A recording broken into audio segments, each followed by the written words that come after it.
Hayati, kau telah memberi kekuatan padaku untuk berani menyatakan yang sebenarnya. Saya mencintaimu, Hayati. Saya telah jatuh hati kepadamu. Balasan suratmu sangat kutunggu, Hayati. Zainuddin. Halo semuanya, kali ini saya mau mencoba mengulas sebuah film yang diadaptasi dari novel karya Buya Hamka. Film tersebut berjudul Tenggelamnya Kapal Van der Wijk pada tahun 2013. Skin awal film ini dimulai dari Makassar, yaitu seorang anak muda bernama Zainuddin pamit kepada Mabase di Makassar untuk pergi ke Batipuh Padang pada tahun 1930. Maksud kedatangan Zainuddin ke Padang adalah untuk mengunjungi tanah kelahiran mendiang ayahnya yang sudah wafat bernama Sultan Muntari, salah satu tokoh yang dihormati di wilayah tersebut. Selain itu, Zainuddin ingin melihat keelokan serta keindahan tanah Padang, Minang. Di samping ingin menimba ilmu agama di sana sebagai tujuan utamanya. Namun, percik konflik mulai terlihat kala Zainuddin menyadari bahwa identitas etnisnya yang tidak jelas membuat khawatir akan keberadaan dirinya dan meminta perlindungan di rumah saudara di Batipuh.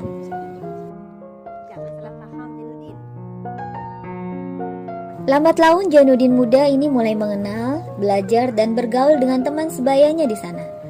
Setelah beberapa bulan di sana, ia melihat seorang gadis muda cantik yang sedang naik delman. Setelah ditelusuri, diketahuilah bahwa nama gadis tersebut adalah Hayati. Singkat cerita, mereka berkenalan dengan cara yang cukup romantis.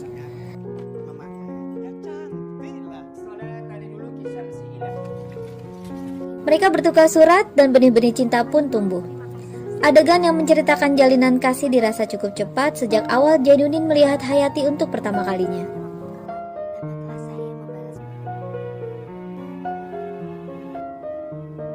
Namun ketika cinta sudah saling bertaut, konflik pun muncul. Soal identitas etnis yang tidak jelas, Zainuddin menjadi omongan warga. Bahkan setelah 1 atau 2 bulan, ia dijauhi oleh teman-teman sebayanya.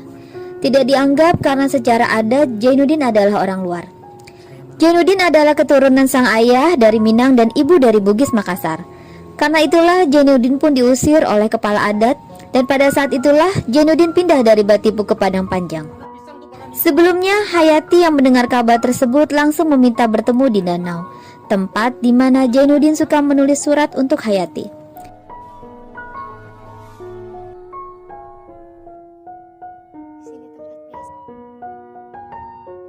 Di situ mereka membuat janji untuk bertemu kembali, merajut cinta agar jadi satu nantinya.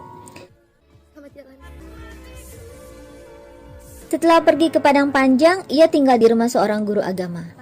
Setelah ada skin yang cukup serius, kita disuguhkan oleh dibuat terpingkal oleh Banyulan Muluk sebagai anak yang dikatakan badung dan seorang pengangguran.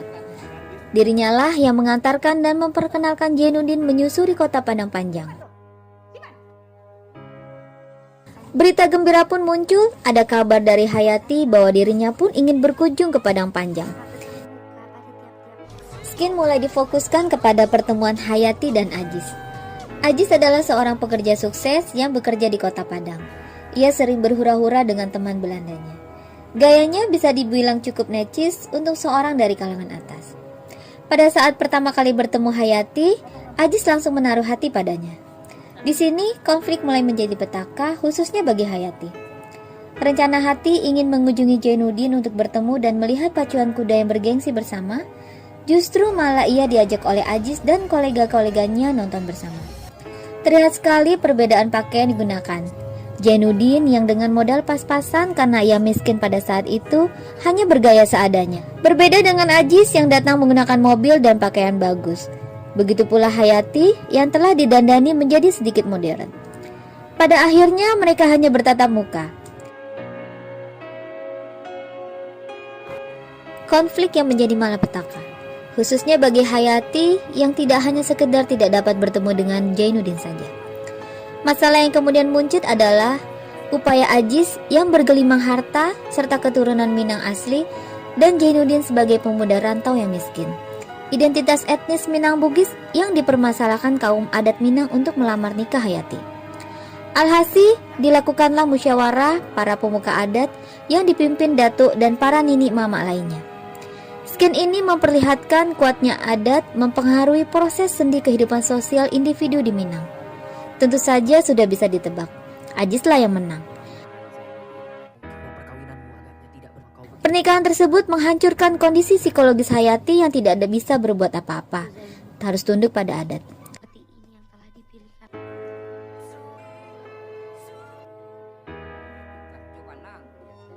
Begitupun Jainuddin yang kemudian jatuh sakit oleh kabar tersebut. Kedatangan Hayati yang menjenguk Jainuddin setelah menikah dengan Ajis makin memperparah situasi. Saat Hayati datang, Jainuddin seperti orang yang mengigau sambil memegang tangan Hayati. Ia mengajak Hayati menikah.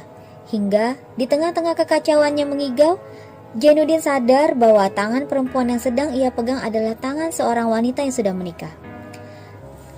2 bulan lamanya Jainuddin terbaring di kasur, sakit dan terguncang jiwanya akan kesepian dan kemelaratan. Guncangan jiwanya bukan tanpa sebab dan berlebihan. Sejak kecil, Jainuddin sudah menjadi anak yatim piatu, sendiri, miskin. Ditambah kisah cintanya dihianati oleh perempuan yang justru memberinya janji untuk bertemu kembali. Janji untuk mencinta sehidup semati. Perempuan yang memberinya harapan untuk menjadi lelaki yang kuat. Namun pada akhirnya, sosok Bang Muluk muncul memberinya harapan, mengisi kekosongan hatinya menjadi sahabatnya. Bang Muluk memberinya pencerahan untuk move on. Akhirnya, Jainuddin memutuskan untuk merantau ke Batavia.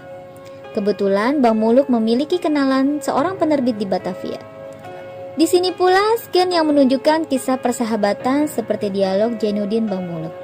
Sahabat sejati sampai mati.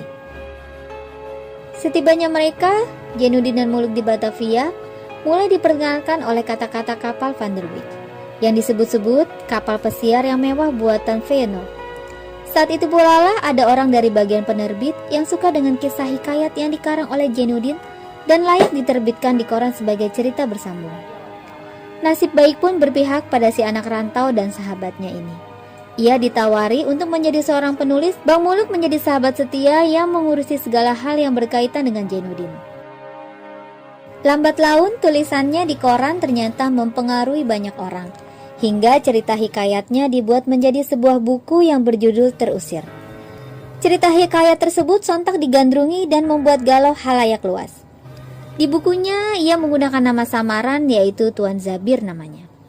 2 tahun kemudian, nasib baik untuk kedua kalinya datang menghampiri si anak rantau yang alim dan baik hati itu. Ia ditawari untuk mengurus kantor penerbitan yang terbengkalai di Surabaya. Sekarang ia mulai membenahi tampilannya, tentu saja atas dorongan dan arahan Bang Muluk, dan bisa membeli mobil. Pada tahun 1932, Jainuddin mengelola kantor penerbitan Pustaka Rakyat di Surabaya. Di Surabaya, Jainuddin membeli rumah yang mungkin lebih tepat dikatakan sebagai istana karena memang berbentuk seperti istana. Bagaimana dengan kehidupan Hayati dan Ajis di Padang Panjang? Sangat suram. Kehidupan mereka kian tak ada kebahagiaan. Hayati yang mula menjalani hidup mewah meski kesepian karena ditinggal ngantor oleh Ajis ke Padang. Padahal, yang dilakukan oleh Ajis hanyalah main perempuan dan berjudi tanpa sepengetahuan Hayati. Setiap kali pulang ke rumah dan Hayati tidak standby menyambut kedatangannya, Ajis jadi sering bertindak dan berbicara kasar dengan Hayati.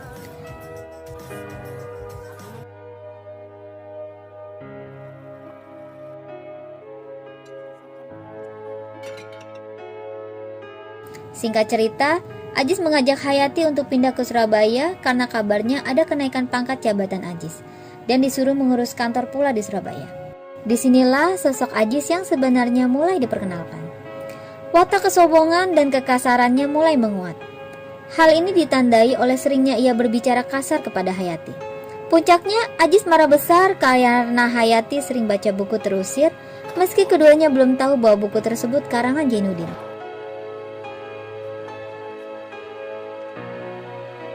Ada undangan menonton pertunjukan opera Terusir. Pada momen ini, setelah sekian lama tak bertemu, mereka bertiga, Ajis, Hayati, dan Jainuddin, akhirnya bertemu kembali dengan nasib yang berbeda.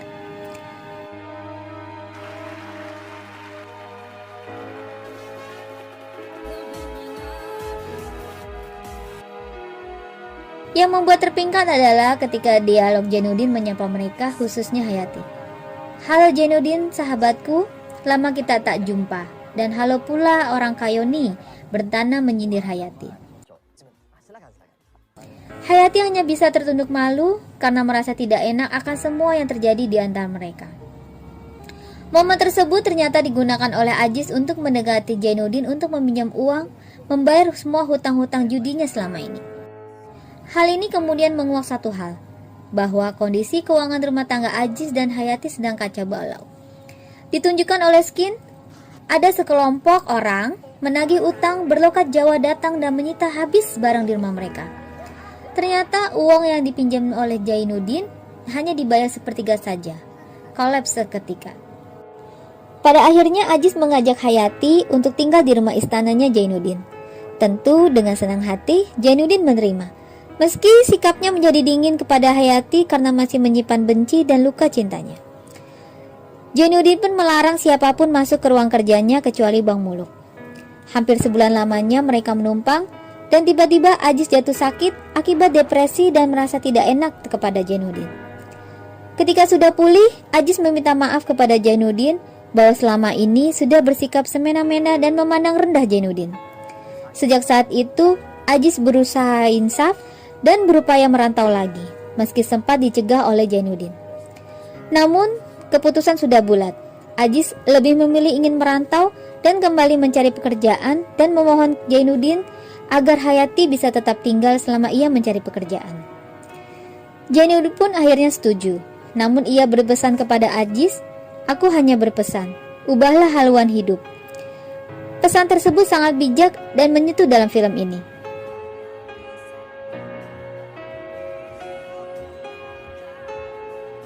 Hari-hari berlalu setelah Aziz pergi mencari pekerjaan. Hayati merasa makin tidak enak dengan Jainuddin karena sejak kedatangannya saat itu Jainuddin tetap bersikap dingin dan seperti menjauhi Hayati. Curhatan itu ia utarakan kepada Bang Muluk. Hayati pun mempertanyakan kenapa ia tak boleh masuk ke ruang kerja Jainuddin.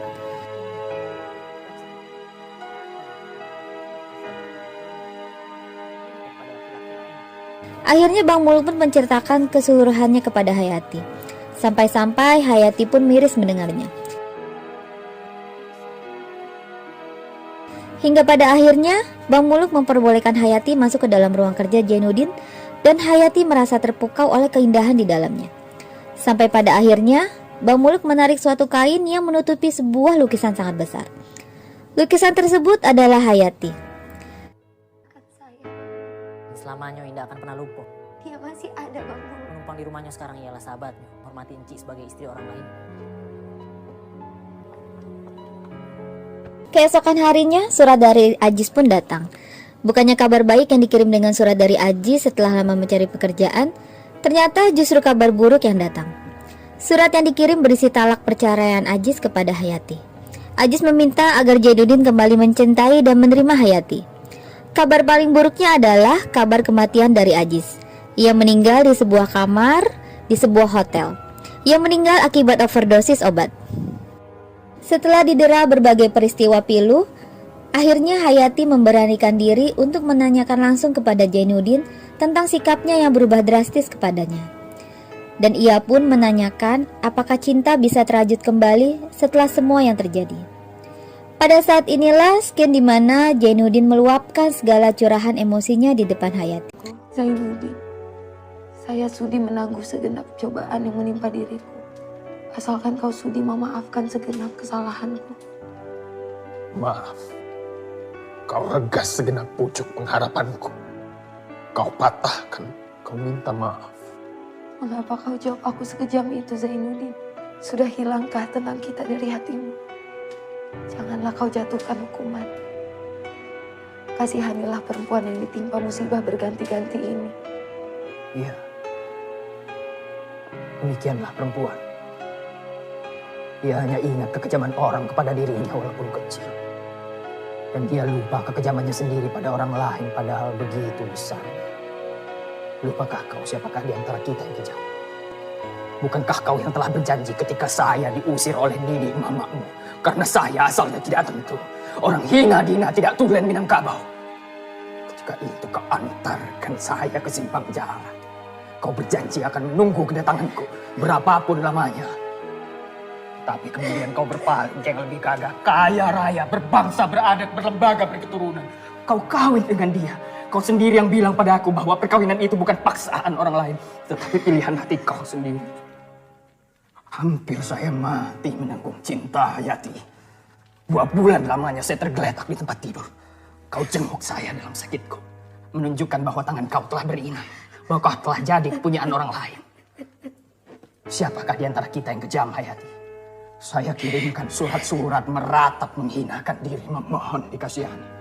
Tiba-tiba kau balas saja surat itu dengan suatu balasan yang tersudu di itu, tak termakan di ayam. Kau katakan bahwa kau miskin, saya pun miskin. Hidup tidak akan beruntung kalau tidak dengan uang. Karena itu kau pilih kehidupan yang lebih senang, mentereng, cukup uang, berenang di dalam emas bersayap uang kertas. Zainuddin. Siapakah di antara kita yang kejam, Hayati? Siapakah yang telah menghalangi seorang anak muda yang bercita-cita tinggi menambah pengetahuan, tetapi akhirnya terbuang jauh ke tanah Jawa ini? Hilang kampung dan halamannya, sehingga dia menjadi seorang anak komedi yang tertawa di muka umum, tapi menangis di belakang layar. Zainuddin. Tidak, Hayati, saya tidak kejam. Saya hanya menuruti katamu. Bukankah kau yang meminta di dalam suratmu supaya cinta kita itu dihilangkan dan dilupakan saja, diganti dengan persahabatan yang kekal? Permintaan itulah yang saya pegang teguh sekarang. Kau bukan kecintaanku, bukan tunanganku, bukan istriku, tetapi janda dari orang lain. Maka itu, secara seorang sahabat, bahkan secara seorang saudara, saya akan kembali teguh memegang janjiku dalam persahabatan itu. Sebagaimana teguhku dahulunya memegang cintaku. Dengan segenap ridho hati ini, kau kubawa tinggal di rumahku untuk menunggu kedatangan suamimu. Tetapi kemudian, bukan dirinya yang kembali pulang, tapi surat cerai dan kabar yang mengerikan. Maka itu, sebagai seorang sahabat pula, kau akan kulepas pulang ke kampungmu, ke tanah asalmu, tanah Minangkabau yang kaya raya, yang beradat berlembaga, yang tak lapuk di hujan, tak lekang di panas. Ongkos pulangmu akan saya beri. Demikian peluang yang kau perlukan. Dan kalau saya masih hidup, sebelum kau mendapat suami lagi, insya Allah, kehidupanmu selama di kampung akan saya bantu. Itukah keputusan yang kau berikan kepadaku? Bukankah kau telah termasyhur di mana-mana seorang yang berhati mulia? Tidak, saya tidak akan pulang. Saya akan tetap di sini bersamamu. Biar saya kau hinakan, biar saya kau pandang sebagai babu yang hina. Saya tak butuh uang berapapun banyaknya. Saya butuh dekat dengan kau, Zainuddin. Saya butuh dekat dengan kau. Tidak. Pantang pisang berbuah 2 kali. Pantang pemuda makan sisa. Kau mesti pulang kembali kepadamu. Biarkan saya dalam keadaan begini. Jangan mau ditumpang hidup saya. Orang tidak tentu asal. Negeri Minangkabau beradat. Dialog yang dibangun sangatlah lugas oleh Zainuddin untuk menyampaikan kepada Hayati. Itu tandanya Zainuddin telah menutup pintu hatinya kepada Hayati secara terang-terangan. Zainuddin pun menyarankan Hayati untuk pulang ke kampung halaman ke Batipu dengan menggunakan kapal Van der Wijk.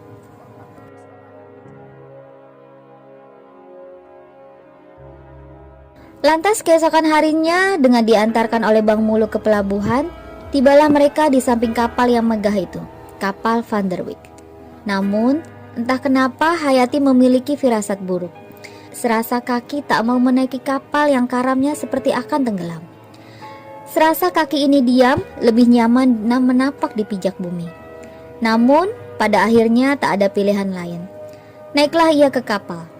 Sebelum benar-benar pergi, Hayati memberikan sepucuk surat kepada Bang Muluk yang isinya kesungguhan, keteguhan, dan kekonsistenan hatinya kepada Zainuddin.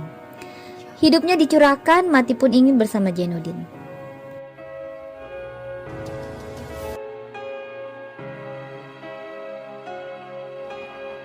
Namun takdir berkata lain. Firasat buruk Hayati terjadi. Kapal mengalami kendala di tengah-tengah perjalanan. Kapal pun karam. Korban berjatuhan ke laut. Begitupun Hayati, harapannya tenggelam bersama kapal Van der Wijk.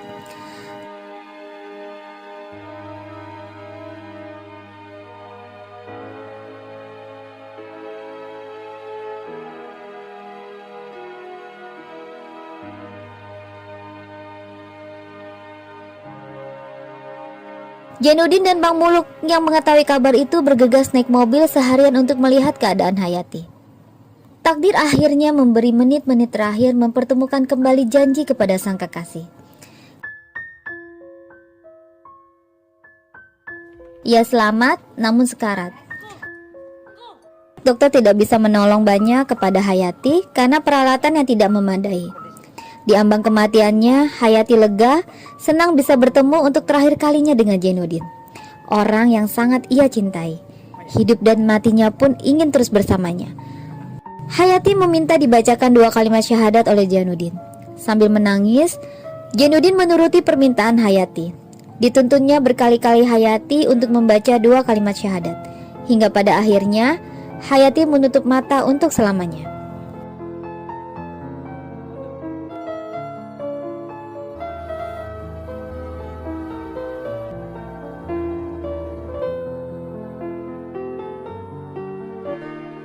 Di akhir cerita menjadi kepedihan yang mendalam.